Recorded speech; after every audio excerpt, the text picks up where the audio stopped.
La santé, avec cette possible grande avancée dans le traitement des cancers du sein. L'Institut Jules Bordet à Bruxelles est en train de mener une série de recherches. Exit l'opération. On pourrait bientôt analyser la teneur d'une tumeur via une simple prise de sang. Vanessa Costenzo, Xavier Gérard. Une simple prise de sang pour connaître en profondeur le cancer du sein que l'on veut combattre. Cela s'appelle une biopsie liquide. Comme nous, les cellules tumorales ont un ADN. C'est ce qui intéresse les chercheurs de ce laboratoire. On récupère simplement l'ADN qui est dans le sang, donc en particulier dans le plasma, qui est la partie liquide du sang, et on extrait cet ADN directement. C'est comme si c'était la carte d'identité de la maladie, donc vraiment pour savoir exactement de quel type de cancer il s'agit.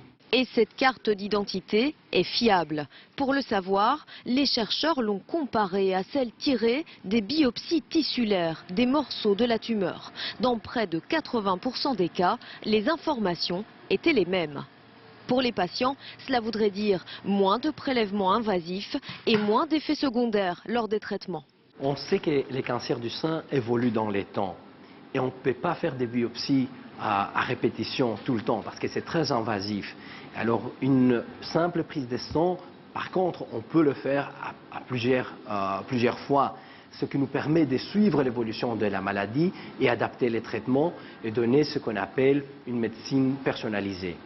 La recherche doit encore se poursuivre, mais les résultats permettent d'espérer une utilisation de ces prises de sang dans les 5 ans.